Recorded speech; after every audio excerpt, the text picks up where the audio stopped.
Thanks for joining me again for the latest news and exclusive footage from right here in Ukraine, where I'll be whizzing through highlights of the past 7 days to keep you up to speed. First off, it's Ukraine's ongoing counter-offensive. Now, we're seeing fierce battles, particularly in the east of the country, with fighting mainly concentrated on the outskirts of Russian-occupied territories, such as the Donetsk and Luhansk regions. The General Staff of the Ukrainian Armed Forces confirmed that on last Friday alone there were at least 36 battles, with Russians concentrating their main efforts on Lyman, Bakhmut, Avdiivka and Marinka. Ukraine's General Staff have also confirmed that Ukrainian forces conducted successful counter-offensive operations 12 kilometres southwest of Bakhmut, and this week we saw more villages liberated by Ukrainian troops, this time the village of Piatyhatki in Zaporizhia region and the village of Rivnopol in Donetsk region. And geolocated footage also indicates that Ukrainian forces have made marginal gains on the northwestern outskirts of Bakhmut, west of Yehidny. So there have been marginal gains by the Ukrainian forces so far, mainly towns and villages, but we do need to remember that it's the early days of this counter-offensive. The Russians have had many months of fortifying the lands they've stolen, and it may take Ukraine some time to soften up those positions before a larger counter-offensive takes place. As Reuters confirmed earlier this week, Ukraine has only so far used 3 out of 12 brigades in the counter-offensive, and in their words, the decisive battle is still ahead. Meanwhile, Russia has been shelling the towns and villages along the front and have intentionally targeted civilian areas.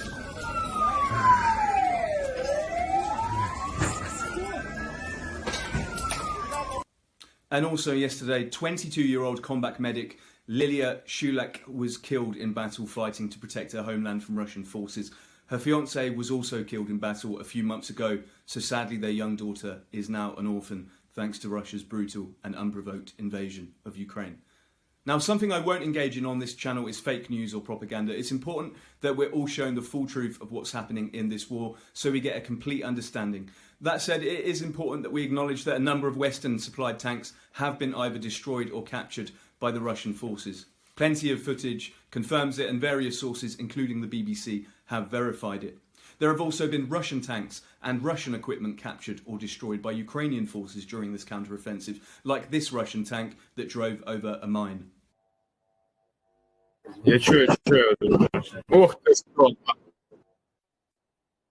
And over the past few days, a number of Russian troops have been killed or have been captured after surrendering, and we have also seen Ukrainian troops killed or captured. Ukraine's Prime Minister has also this week confirmed that the country's forces have liberated 8 settlements and around 113 square kilometres of land since the counter-offensive was launched. Putin and his propagandists first claimed that they'd take Kyiv in just 3 days and then their invasion would be over. Instead, over a year later, Russia still hasn't been able to take lands anywhere near Kyiv, is being repelled daily, and some of the lands it stole are slowly being retaken. Not only that, but Russia itself is now under attack, with anti-Putin Russian rebel groups continuing to make raids across the border into Belgorod, where we've seen multiple buildings set ablaze or hit by drones, and the Russian Ministry of Emergency Situations building having its own little emergency over the weekend last week. After Belgorod's mayor previously advised Russian civilians to leave the area, Russia seems to have become so desperate in recent days that it's brought over Chechen fighters to defend Russia's border with Ukraine. And even bigger than that, we then saw the Wagner Group attempting a coup inside Russia. It is truly remarkable. So let's have a quick look at what happened and why it happened. Well, this week, Prigozhin, a close associate of Putin and also the leader of terrorist group Wagner, who has helped Russia over the years in campaigns in the Middle East where his men have committed a series of war crimes, including the graphic torture of soldiers and civilians, has been ordered to sign a document bringing his terrorists under the direct control of Moscow. This might have something to do with the fact that he's previously been heavily criticising Russian officials for failing in areas of Ukraine his men had previously helped capture, like Bakhmut. But it's also because potentially Prigozhin could be viewed by some as a replacement for Putin. The deadline for him to sign this agreement was the 1st of July, but over the weekend he posted photographs showing him holding his own proposed contract, in which he demanded to maintain control of Wagner himself, directly challenging Putin's authority. Putin had a big dilemma on his hands. On the one hand, he has a group who many of the brainwashed members of Russian society cult worship and support, who it has to be admitted have made gains during this war and helped Russia steal land and rape and murder its way through the east, gaining Prigozhin, notoriety and huge praise and admiration from Russia's general public. On the other hand, if he doesn't bring the group under his control and essentially force them into submission, he'll appear weak and have his power undermined. And if that wasn't tense enough, Prigozhin vowed to punish Russia after he blamed the Kremlin for a missile attack on a Wagner training camp in Bakhmut, which killed dozens of his men. Russia launched an official criminal investigation to determine whether or not Prigozhin was trying to organise or encourage a coup to overthrow the army and or Putin himself, after he released some truly surprising statements in which he, despite backing this illegal invasion for the past year or so and helping to kill Ukrainians, now says that it was unjustified for Russia to even invade Ukraine to begin with. После 2014 года, с 2014 по 2022 год, Донбасс весь распиливался. Донбасс разворовывался различными людьми. Часть из них были из администрации президента, часть из ФСБ, часть привлеченные олигархи, такие как Курченко. Это люди, которые воровали деньги у жителей Донбасса, которые находились в непризнанных республиках ЛНР и ДНР. В этом ЛНР и ДНР существовали корпуса народной милиции, которые в случае нападения украинцев должны были дать достойный отпор. Однако эти корпуса не существовали по факту, теперь по тому, почему началась спецоперация. Украинцы имели группировку, которая находилась по границам с территорией Донбасса, как раз ту, которую мы проламывали от Попасной до Артемовска. Эта группировка состояла из различных добровольных, скажем так, националистических формирований, а также состояла из действующей армии ВСУ. Эта группировка обменивалась выстрелами. Мы били по ним, они били по нам. И это происходило все эти долгие 8 лет, с 14 по 22. Иногда нарастало количество различных перестрелок, грубо говоря, обмена боеприпасами, обменом выстрелами. Иногда уменьшалось. На 24 февраля ничего сверхординарного не было. Сейчас уже Министерство обороны пытается обмануть общественность, пытается обмануть президента и рассказать историю о том, что со стороны Украины была безумная агрессия. И они собирались вместе со всем блоком НАТО на нас напасть. Поэтому спецоперация, так называемая 24 февраля, она была начата совершенно по другим. After Prigozhin's words, tanks were seen on the streets of Moscow in case Wagner and its supporters tried to carry out an act of revenge or something far bigger. Russian authorities denied the strike and demanded the halt of what they called illegal actions, clearly worried of his influence, including within the army, and the threat of a potential coup. And then, remarkably, Prigozhin took his men, most of whom are hardcore criminals, including murderers and rapists recruited directly from prisons across Russia, and drove them across the border onto Russian soil. He called it the March of Justice and released this audio message shortly before things started to really kick off. Совет командиров Вагнер принял решение. Зло, которое несет военное руководство страны, должно быть остановлено. Они пренебрегают жизнями солдат. Они забыли слово «справедливость», и мы вернем ее. Поэтому те, кто уничтожили сегодня наших парней, те, кто уничтожили десятки, многие десятки тысяч жизней русских солдат, будут наказаны. Я прошу никому не оказывать сопротивления. His men then took control of the city of Rostov-on-Don, where the Russian Southern Military District Command is based, and astonishingly, he met little to no resistance at all, although it has been verified that Wagner shot down a Russian helicopter and a transport aircraft and killed a total of 15 Russian soldiers. In Rostov-on-Don, his men quickly set up defensive positions and took over local buildings, with officials reportedly either fleeing the area or, in some cases, essentially just handing him over the keys. He then posted the following video on Friday evening. Мы находимся в штабе, 7 часов 30 минут утра, под контролем военные объекты Ростова, в том числе аэродром. Самолеты, которые уходят для боевой работы, уходят штатно, проблем никаких нету. Санитарные борта уходят, проблем нет. Все, что делается, это мы взяли под контроль, чтобы штурмовая авиация не наносила удары по нам, а наносила по украинцам. Главный штаб управления, главный пункт управления работает в штатном режиме. Проблем никаких нет, ни один офицер не оторван. Поэтому, когда вам будут рассказывать о том, что ЧВК «Вагнер» помешало работе, и поэтому на фронте что-то посыпалось, на фронте посыпалось не поэтому. Когда мы пришли сюда, то мы еще раз подтвердили много новое. Огромное количество территорий потеряно. Солдат убитых в 3-4 раза больше, чем это в документах подается наверх. А то, что подается, это в 10 раз меньше, чем говорят по телевизору. Санитарные потери в день составляют некоторые дни до 1000 человек. Это убитые, без вести пропавшие, раненые и так называемые отказники, которые отказываются не потому, что они струсили, я уже говорил, а потому что у них выхода нету, боеприпасов нет, управления нет. Начальник генерального штаба бежал отсюда, как только узнал о том, что мы подходим к зданию. His convoy was then reportedly on the move, and the BBC verified that it was travelling along the M4 motorway, which links Voronezh and Moscow through the region of Lipetsk. And it's in that region that Wagner also managed to successfully seize key facilities and strategical sites, making it the second key city that Wagner were in control of. Meanwhile, President Putin, who must have been in full-blown panic mode, released a statement condemning Prigozhin and calling for Wagner to end their coup. Это удар в спину нашей стране и нашему народу.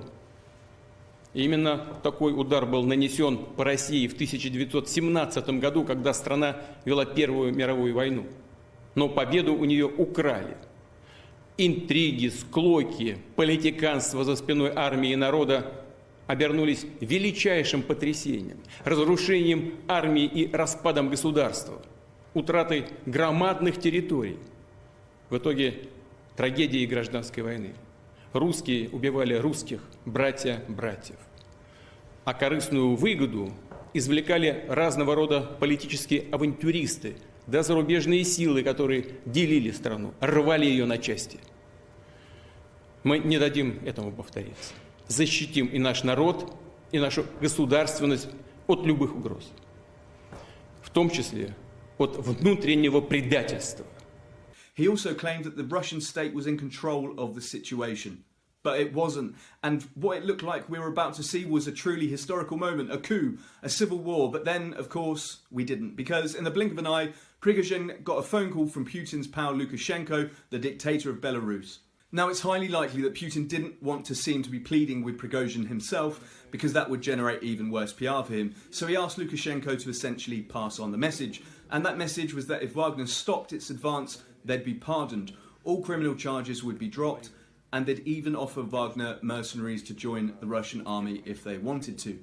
We're still yet to understand exactly what else was promised and whether or not there was a hint that Putin would sack Russia's Minister of Defense, as Prigozhin was calling for. But either way, the Wagner boss accepted Lukashenko's proposal to stop the movement of Wagner in Russian territory and turned his troops around, much to the dismay of some of his own men. He then jumped into a car and headed off to Belarus, with locals cheering him on and stopping to pose for selfies. But despite this being initially billed as an effort with a high chance of overthrowing Putin's regime, it was hardly Julius Caesar's crossing of the Rubicon. Prigozhin is a man who started off by selling hot dogs, owning a catering company, and then serving food to President Putin himself, gaining himself the nickname Putin's Chef. He then went on to found and lead the terrorist mercenary organisation Wagner and, as we've now seen, directly challenge Putin's rule. But he only has around 25,000 men, whereas Russia has an army consisting of an estimated 1.5 million troops, over 2 million reserves, countless advanced weapons and vehicles, and dominance over the sky. And Wagner's convoy still needed to travel for around 20 hours on the road just to reach Moscow. and that's if they didn't experience any resistance, which I'm sure they eventually would have done. He would then have needed to have gained support along the way and encouraged others, including officials, Kremlin insiders and members of the army supportive of him already, to actually join him. He'd then need to have proven to the public, presumably by video messages, that he had overwhelming support, and he'd need to gain their support very, very quickly before Russia quashed his challenge to Putin's long rule. Did we really expect Russian generals and members of the public to simply suddenly abandon Putin after years of being brainwashed into fanatically supporting him? The fear alone of the punishment that awaits anyone who joins a mutiny in a country where simply peacefully protesting against the state can get you thrown into a gulag for years or even murdered was likely to have been enough to prevent the majority from joining Wagner's coup attempt. And as it turned out, he just didn't have the numbers or the backing.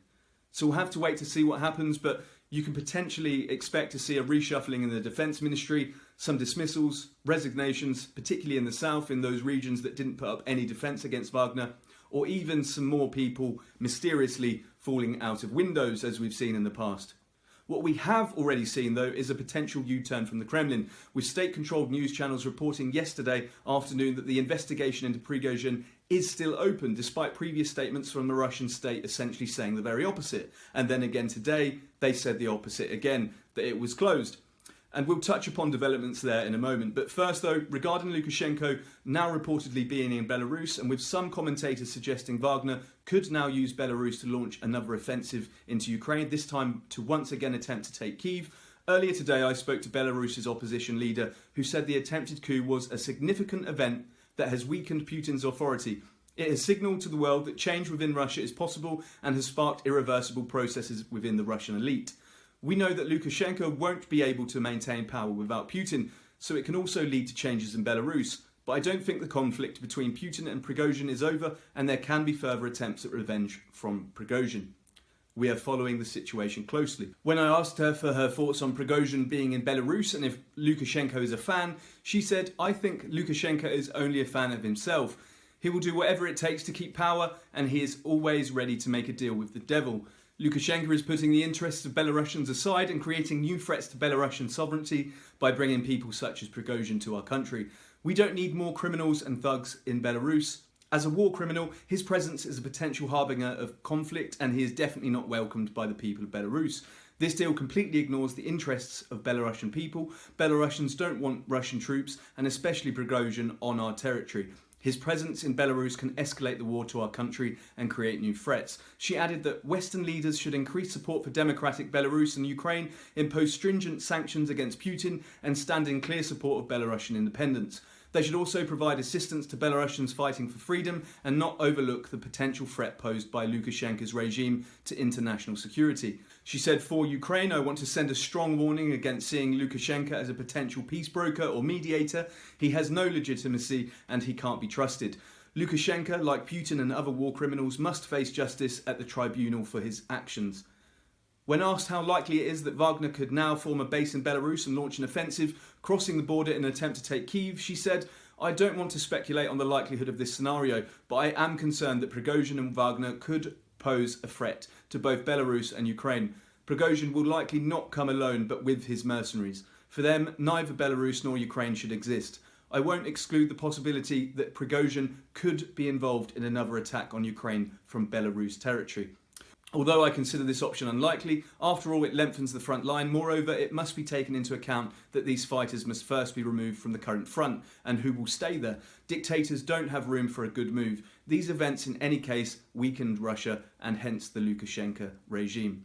And today, in a move that makes an invasion of Belarus troops across the border in the west, perhaps to divert Ukrainian troops and resources away from their ongoing counter-offensive in the east more likely, Lukashenko announced that he had ordered the entire army of Belarus to be at full battle readiness. Responding to this, Svitlana told me, "Lukashenko is afraid. He committed many crimes against the Belarusian people, unleashed terror. Tens of thousands of Belarusians went through arrests and torture. 5,000 political prisoners are now in prisons. Every day they arrest 15 to 20 more people. And now the denouement is getting closer. As he himself said today, my position is, if Russia collapses, we will remain under the rubble. We will all die. It's true, he and his regime are kept only at the expense of Russia, and without it they will collapse immediately. And this process of destruction of Russia has begun." Last night, Putin held an emergency meeting with security chiefs to discuss the coup attempt, inviting everyone from the head of the Kremlin administration to the interior minister and the head of the FSB. But it was interesting to note not who was present, but who wasn't. Longtime ally Dmitry Medvedev, deputy chairman of the Security Council and former president of Russia itself. Yesterday marked 1 year since the UK launched its programme to train Ukrainian troops, with 9 nations joining to offer their assistance. Those nations are Sweden, Canada, the Netherlands, Denmark, New Zealand, Lithuania, Australia, Norway and Finland. Since the start of the programme, the UK Armed Forces and 9 partner forces have trained over 17,000 recruits and have pledged to train at least 30,000 by the end of the year. The soldiers are given everything from boots, uniform, helmets and body armour, as well as first aid and sleeping equipment. On Monday, British Defence Secretary Ben Wallace paid tribute to Ukrainians who had taken part in the training programme so far, saying the determination and resilience of the Ukrainian recruits that arrive on British soil from all walks of life to train to fight alongside our British and international forces is humbling to witness. The UK and our international partners will continue to provide this vital support, helping Ukraine defend against Russian aggression for as long as it takes. Now back to Bakhmut. I joined Ukrainian Member of Parliament Sviatoslav Yurash and his team earlier in the year when we travelled deep into the front lines, into Lysychansk and into Bakhmut itself, where we were forced to take shelter in a bunker whilst being shelled outside. The following is some of the footage I took during that trip.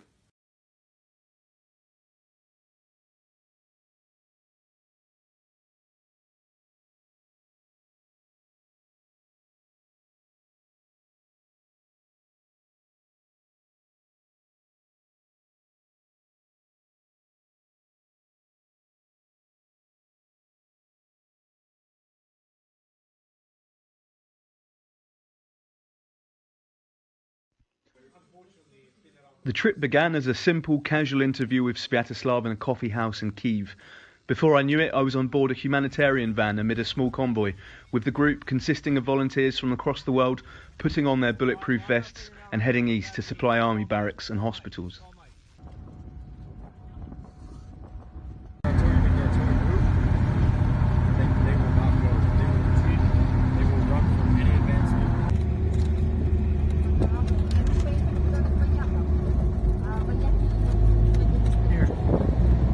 The main problem back then was the fuel shortage. With Russia intentionally attacking petrol stations and there being a general overall shortage of petrol anyway, desperate searches to find fuel throughout the trip along Ukraine's pothole-riddled roads were long and often went well through the night into the early hours of the morning.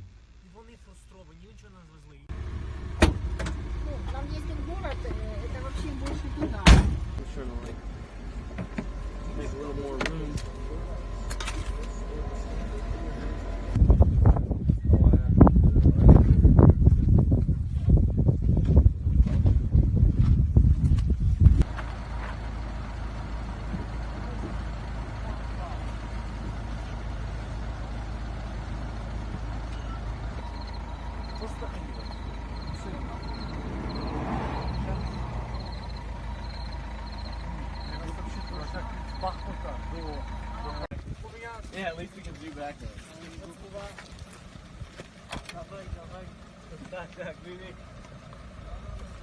I couldn't film inside many of the locations we visited, just in case it gave away the positions of soldiers or outposts, but over the course of 4 days we dropped off food, protective clothing, drones and even insulin to hospitals, barracks and outposts along the front line, including in Kramatorsk and Bakhmut. And it was in Bakhmut that we came under heavy fire on at least 2 occasions, on one of those occasions having to run 2 at a time from a strip club come makeshift hangar into a deep underground bunker where one of the soldiers, who had the nickname Captain TikTok for posting countless videos on the social media platform showing me how to use an anti-drone gun.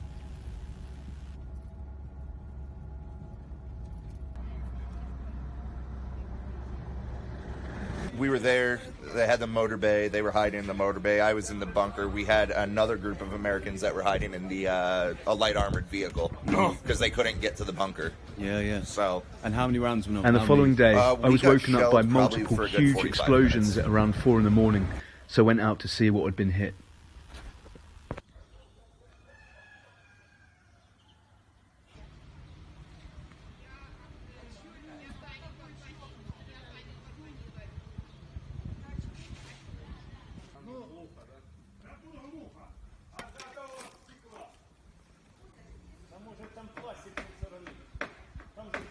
a crater. This is actually where the artillery struck, and you can see just the power of these things. Obviously, some up there, the buildings up there behind me and around me have been hit as well, directly. But it's mainly the blast. This is a crater behind me where just one shell hit.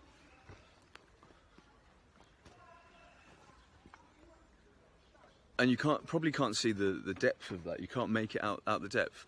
But I would say it's about 30 feet deep, at least.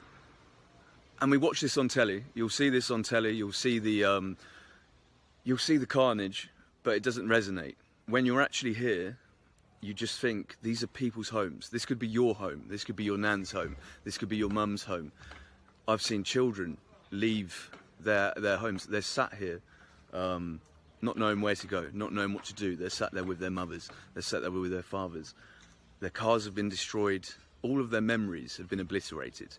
And this is Putin's war. This is Putin's doing.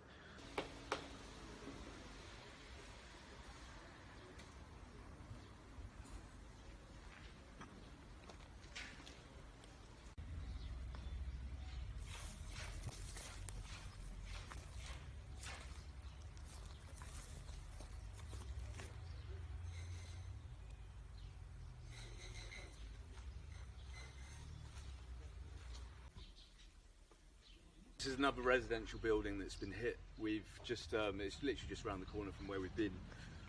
As we came down, there was a convoy of fire engines that were leaving. It's actually still smouldering behind me inside the building. There's a very strong smell of ash, oil, all sorts of things.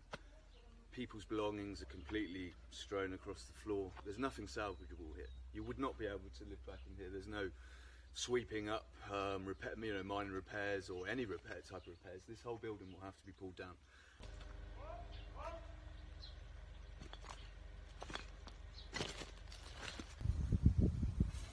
And yet Ukrainians, what you'll see, they get up, they sweep the roads, they clear. Even today, the places, these apartments that have been hit, people are already throwing out, trying to clear up and get on as normal.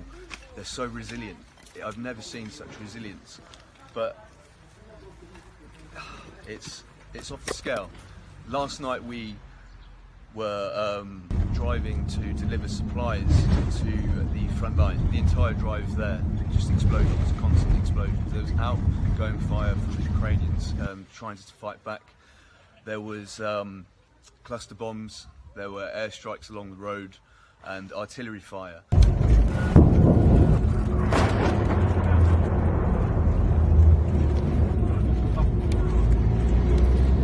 One of the people was hit with shrapnel in the chest. The roads have got so much craters and the blasts make you swear all over the place, and you cannot stop. You just keep driving because you don't know if you're going to be ambushed by Russians. But it got so heavy at one point, the army said we need to get, even the army was scared, they had to get to a bunker. So we were, I'd say, for about 2 hours stuck in a bunker. One of the soldiers told me just yesterday he'd lost 3 men while they were out on a mission. But I also met people who had said, you know, that they'd blown up Russian tanks. One guy had killed Russians and then taken their cigarettes because they'll just take what they can. You know, it was to smoke to get them through the day. He said the cigarettes were shit, by the way. So he basically shot a Russian, yes, took his cigarettes, and he's smoking, but they're shit cigarettes. Yes. Okay. These are American. Yeah. Those must be good. I smoke only America. Yeah. Я What are думаю, the Russians? вот говно. Can I try? Yeah. Thank you. The drive home was an absolute nightmare.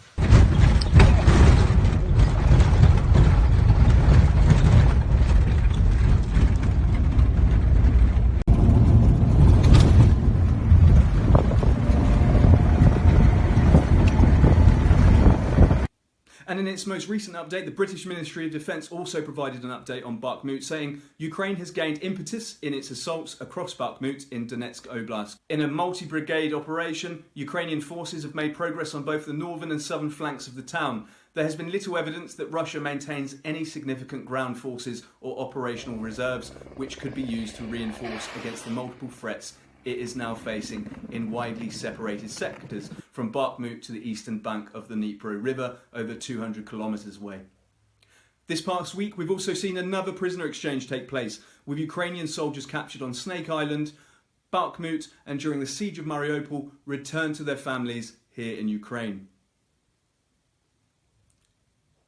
And many of those who defended the Azovstal plant in Mariupol were members of the Azov battalion. Now, there are plenty of rumours, fake news and pro-Kremlin conspiracy theories about Azov swamping the internet, particularly on social media. So after my last visit to the front, I decided to interview one of its co-founders to put accusations directly to him, but also to hear his explosive first-hand account of participating in the Battle of Azovstal and escaping on a helicopter.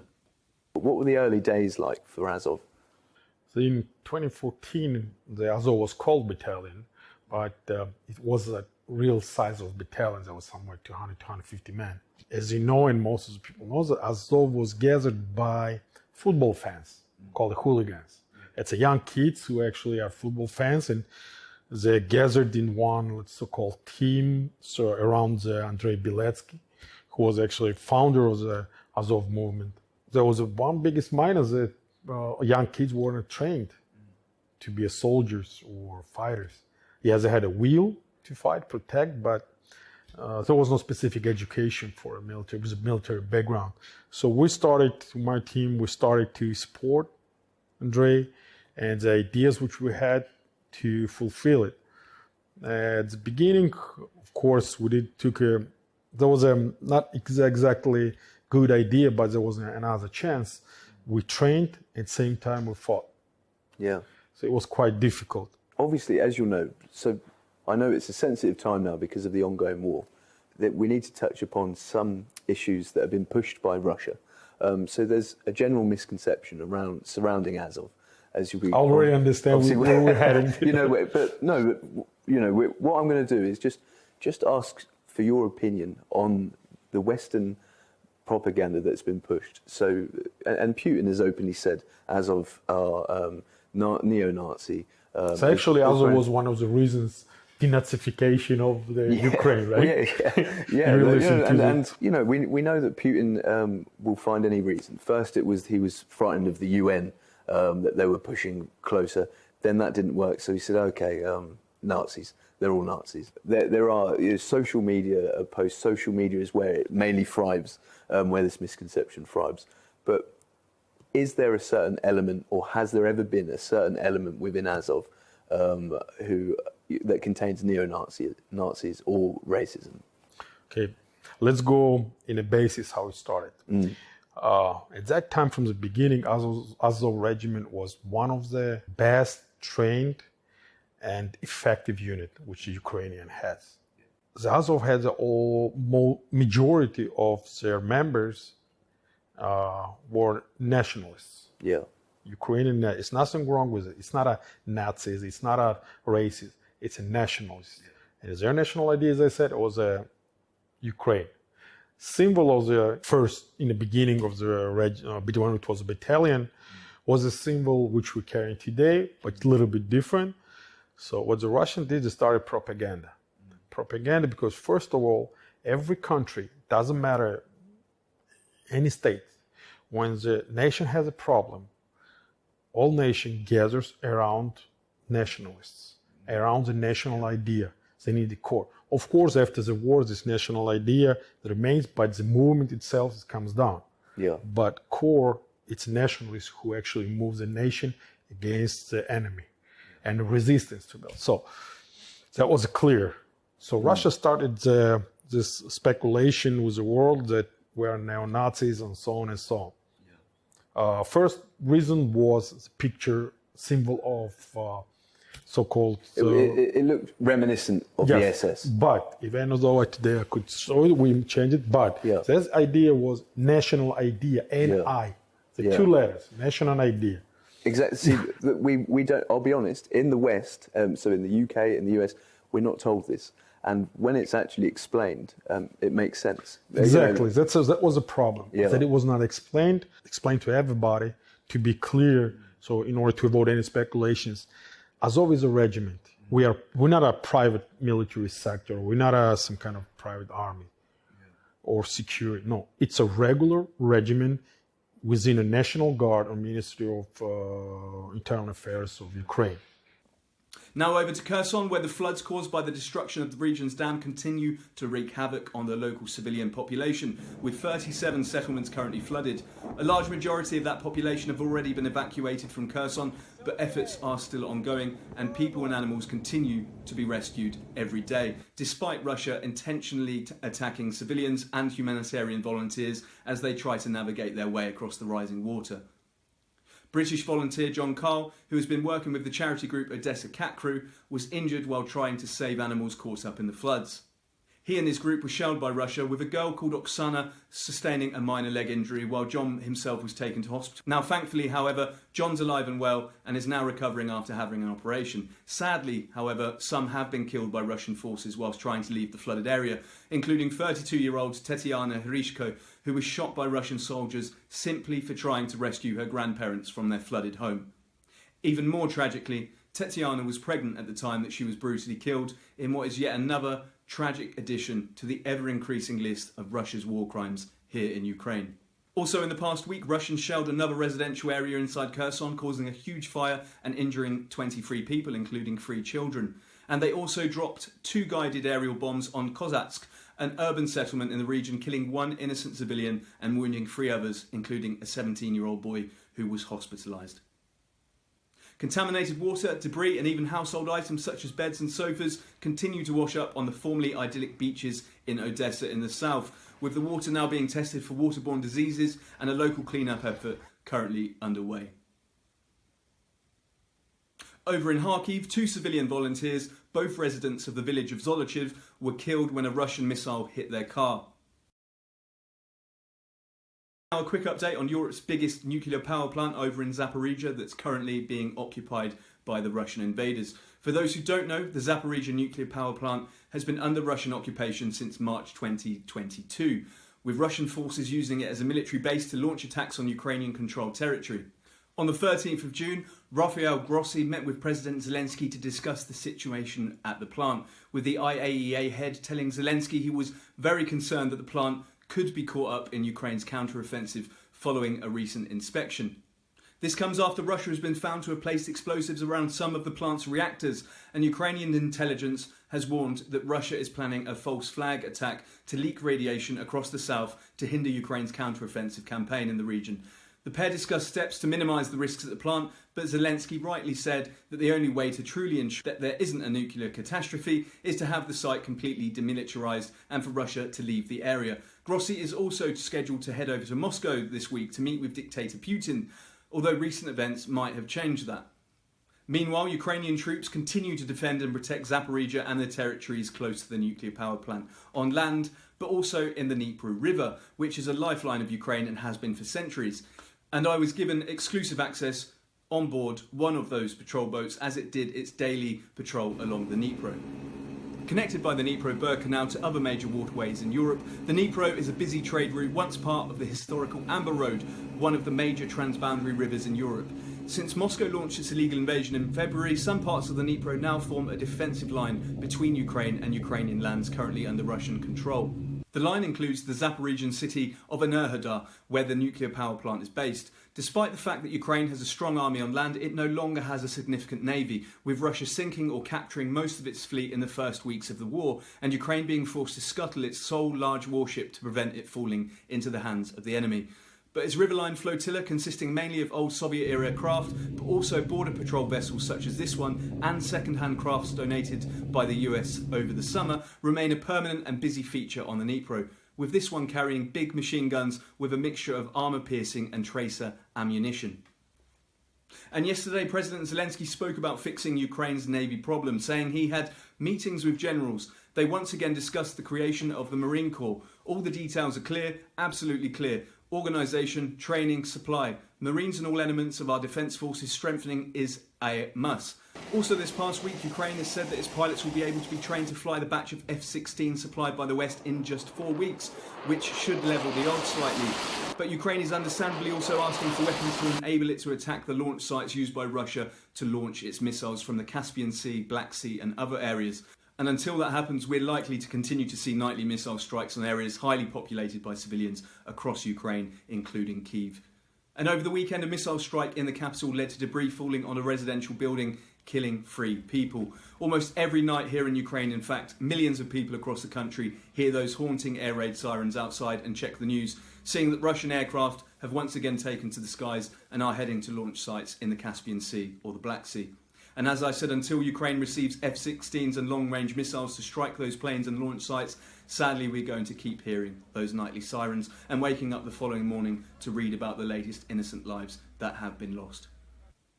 Meanwhile, in America, President Biden has stated he wouldn't help waive any requirements to ease Ukraine's path into joining NATO, saying that America had already done a lot to make sure Ukraine has the ability to coordinate militarily and that Ukraine has to meet the standards of other member states. But Zelensky issued a warning to the West, saying if Ukraine would lose, if Russia would occupy Ukraine, Russia will continue going towards Baltic countries and they will start war with one of the NATO countries. And at this moment, the US would have to choose between the collapse of NATO or going to war. His words come after Putin confirmed that Russia has sent the first batch of nuclear weapons over to its allies in Belarus, further heightening nuclear tensions across the world. In other news, Ukraine's security service, the SSU, which for those who don't know is sort of an equivalent to the FBI or MI6, have detained another suspected Russian spy operating inside the country.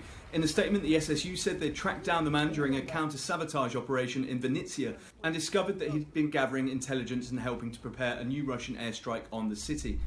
And over in Kramatorsk, another alleged Russian spy has been detained following a missile strike on a cafe. Russians targeted the cafe despite knowing it to contain civilians, allegedly based on information passed to them by the alleged informant, who allegedly claimed that it was sometimes frequented by soldiers. As a result of the strike, 60 innocent people were injured, including an 8-month-old baby, and 11 were sadly killed, including 14-year-old sisters Yulia and Anya Akinchenko. And in another exclusive interview, I spoke to Alia Rosa, a former Russian spy who attended the same training school as President Putin, who later defected and who now works as an international model and women's empowerment activist and coach. Here are a few clips from that interview. I was born in USSR, which basically was the biggest country, and then everything got separated. So my family ended up living in Moscow, and my father he also was like 18 years old when he went into military. So he just all his life served into military, and he was a really high rank officer. And my grandfather is a national hero in the Second War, and he has even the monument and everything. So it's a big deal for my family. It's a big heritage. So my father, obviously, when I told him that I wanted to do fashion, he's like, what fashion is? Like, what are you talking about? Like, so at the age of 18, he just literally took my hand and brought me into my future, department where I used to work. And I had my first mission over there. But before you start to work, you have to go through a special education where they see they would give you level, and according to the level of it could be everything: physical, mental, health, everything. So if you have the highest level, then they send you to a special department to become like a super intelligent agent. Not super intelligent agent, but again, you have to do good, and you have to really be fast and smart and brave, and it's a lot of qualities you have to do. And obviously the look is really important. I would know so many girls in my group which were much clever than me, but they were either overweight, either short, either whatever. So they would be my partners in admin. They would organize everything for me. They would give me information and everything, and I would just go on the field. Yeah. So that's how they used to do. So I studied there. it was intense, I would say. I would work with police would work with me, I would work with military, and it's like it all depends from even a fireman, like it's also was before USSR was destroyed, and before again they did another changes. It was all one part, so we all used to work together. So for example, my partners in my missions would be like police people sometimes, or like somebody else. So we like, it's like a big family. You had combat training and even seducing. Can you run me through, exactly what sort of training you actually did? It was the same as Putin as well, wasn't it? Basically, it is the same program. And if you are going ahead into like that specific, okay, so they would give you kind of like this level. So if your highest level, you reach like highest level and you have all the qualities, then they would offer you that position. And obviously, if you would go to that position, you would earn much more money. The salary is higher, you have more benefits from the government, blah, blah, blah. So I took this position too. And then it's much more risky, but it depends, again, like what you're doing, what kind of mission you are. But yes, you do study everything from martial arts, shooting from different type of guns, and also seducing in terms of you need to learn psychology so well, so you understand how to manipulate people's minds so you can get all the information you need. So if you need to make this person fall in love into you, you have to do it, right? And you need to make this person believe that you're really into this person, like you really like, you have to be like the best actor. So this is kind of like the main role you have, right? So everything, like it's psychological things. It's like not just seducing, but it's like I would say when you're very sometimes, for example, it's not necessarily every time to have sex with the target, right? But you need to become so close, like friend, like somebody who really is there to support and everything, so that target would trust you. So you need to learn how to make people trust you. I was born in that kind of family, and my father would never allow any criminal or like wherever doing any damage or any hurt to just innocent people. And right now, like I feel so devastated because the moment we speak, somebody dies in Ukraine. And this is not fair. And that's why like I cannot just sit down and look at this. And I just like shared once about my feelings, and then it just went viral. But it's not really like they call me, oh, she was a Putin spy. I was the agent for people, for innocent people, for these children who've been overdosed, and basically they were killed. And now these children are killed because of this war, which like it's so unfair. I don't want to say, but like Mr. Putin manipulates his nation as in not sustainable way. He's saying we had to do this. I wanted to protect you people, blah blah blah. But if these Russian people would learn that manipulation techniques, they would say, excuse me, we don't buy it, we don't sell it to us. So many people are brainwashed with conspiracy theories, with disinformation, propaganda, especially with social media. Social media is a nightmare now because people are believing, they're ignoring the news, they're ignoring facts. We saw that during COVID. People are becoming completely fanatical and brainwashed. Did you, what sort of, so you were a patriot of Russia. Did your actual training include pro-Russian brainwashing? So do you feel that you... Yeah, of course. Jay, look, like, just like to say again, like, I am I don't know, like, this is maybe not the right word to say it. So I was raised as a patriot to protect people. It doesn't matter what nation is that, right? So for me, it doesn't matter. You can be any race or wherever.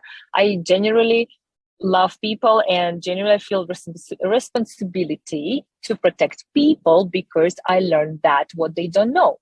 So I kind of feeling that this is my mission. And yes, of course, I've been brainwashed. All my colleagues, everyone been brainwashed. But that's what government do in every country. They brainwash children from early age, telling them that this is the best country, they have to do this and this, and other countries, for example, enemies, like they would tell, like in Russia, and everybody something good from them, blah, blah, blah. I have passed all these reports to my commander about places where drugs like heroin were delivered and shipped and supplied. So, and obviously this was like super secret information, because then drugs would go to Europe. Actually, they would go from Afghanistan to Russia, settle a little bit there, maybe mix or whatever. They would sell in Russia too, but then they would also kind of like export it to Europe.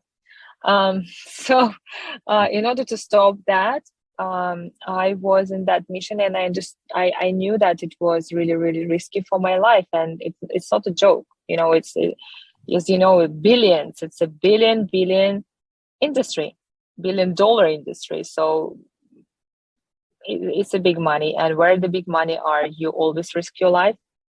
So obviously, the gang understood after some time that there is a mole, and they tried to find who is the mole, because everything, every information,